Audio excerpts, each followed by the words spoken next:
Ambulance रात के वक्त रास्ते में खराब होती है। 2 घंटे तक दूसरी एम्बुलेंस नहीं आती।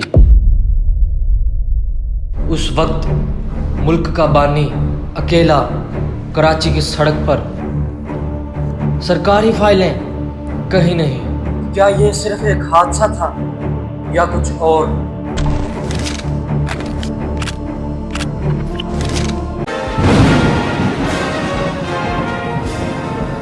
अस्सलाम वालेकुम दोस्तों, मेरा नाम है रहमान अब्बास और आप देख रहे हैं हमारा ऑफिशियल यूट्यूब चैनल। आज हम बात करेंगे सिर्फ कायदे आज़म मोहम्मद अली जिन्ना की मौत की नहीं, बल्कि उस पूरी कहानी की, बचपन से एजुकेशन, पॉलिटिक्स, पाकिस्तान का बनना, बीमारी और फिर उस दर्द भरी शाम तक का सफ़र जहां एम्बुलेंस ने भी साथ छोड़ दिया।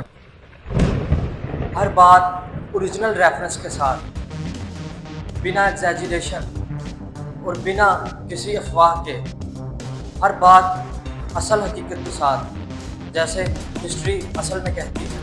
कायदे आज़म मोहम्मद अली जिन्ना 25 दिसंबर 1876 को कराची में पैदा हुए।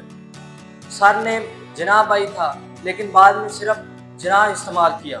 हेक्टर बुलीतो कहते हैं कि यंग जिन्ना बहुत शर्मीले थे मगर विजन रखते थे। लंदन में लिंकन इन यूनिवर्सिटी का इंतखाब किया क्योंकि वहाँ एंट्रेंस में प्रॉफिट मोहम्मद सल्लल्लाहु अलैहि वसल्लम का नाम लिखा हुआ था। ये डिटेल भी बुलीतो ही कंफर्म करते हैं। 1906 में कांग्रेस ज्वाइन की मगर हिंदू लीडरशिप की बियास पॉलिसीज देखकर 1913 में मुस्लिम लीग में आए। वॉलबर्ट कहते हैं कि जिन्ना मुस्लिम लीग के आर्किटेक्ट थे। अब बात करते हैं मोहम्मद अली जिन्ना बानी पाकिस्तान की पर्सनल लाइफ के बारे में। 1918 में रतन भाई से उन्होंने शादी की जो सर दिनशाह पटेल की बेटी थी।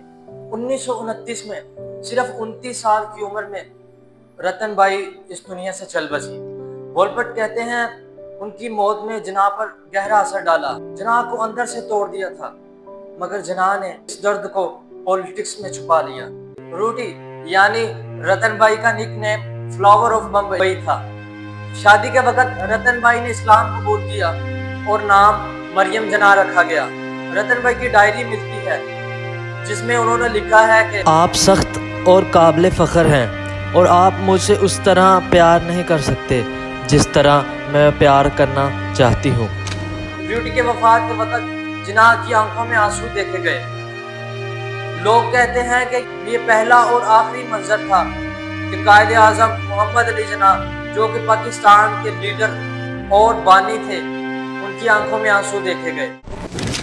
आज़ादी के बाद मोहम्मद अली जिन्ना की तबीयत ज़्यादा ख़राब होने लग गई। टीबी, जो कि सीक्रेट थी, चंद डॉक्टर्स और फातिमा जिन्ना को पता थी। वॉलबर्ट कहते हैं कि ये इस कदर सीक्रेट थी कि लियाकत अली खान को भी इस सीरियसनेस का पता नहीं था। आयशा जलाल कहती हैं कि जिन्ना की बीमारी से ब्यूरोक्रेसी और मिलिट्री को पावर मिलने लगी। अब चलिए उस दर्दनाक शाम की तरफ। 11 सितंबर 1948 की उस हिस्टोरिकल शाम की तरफ जब बानी पाकिस्तान हॉस्पिटल नहीं पहुंच सके। तबीयत ज़्यादा ख़राब होने की वजह से यह फैसला लिया गया कि गवर्नर जनरल हाउस से हॉस्पिटल मुंतकिल किया जाए। लेकिन बदकिस्मती से एक पुरानी एम्बुलेंस, जो कि कमज़ोर एम्बुलेंस थी, उसमें मोहम्मद अली जिन्ना को ले जाया गया, जो कि रास्ते में ही बात हो गई। और हैरत की बात है कि अगले 2 घंटे तक कोई दूसरी एम्बुलेंस नहीं आई। फातिमा जिन्ना कहती हैं कि हमने 2 घंटे दूसरी एम्बुलेंस का इंतजार किया। डॉन और बीबीसी के मुताबिक एम्बुलेंस फेलियर की कोई इंक्वायरी नहीं मिली।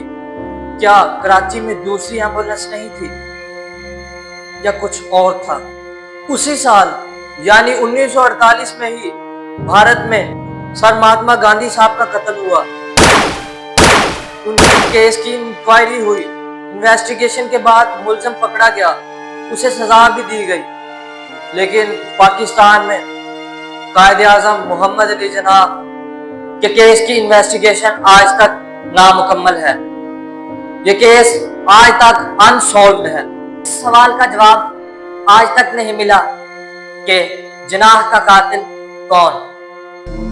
आज भी कुछ लोग कहते हैं कि उस वक्त पाकिस्तान नया नया वजूद में आया था ایک نیا ملک بنا تھا۔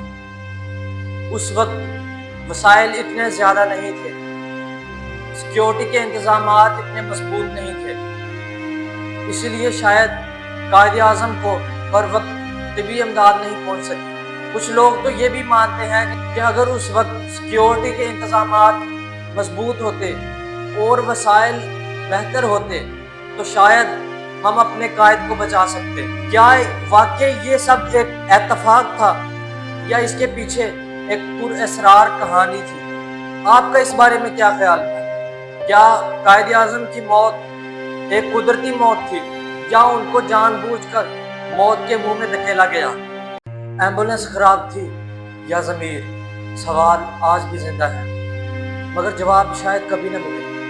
یہ صرف ایک لیڈر کی موت نہیں بلکہ ایک قوم کی ذمہ داری کا امتحان تھا جس میں ہم سب اس وقت فیل رہے۔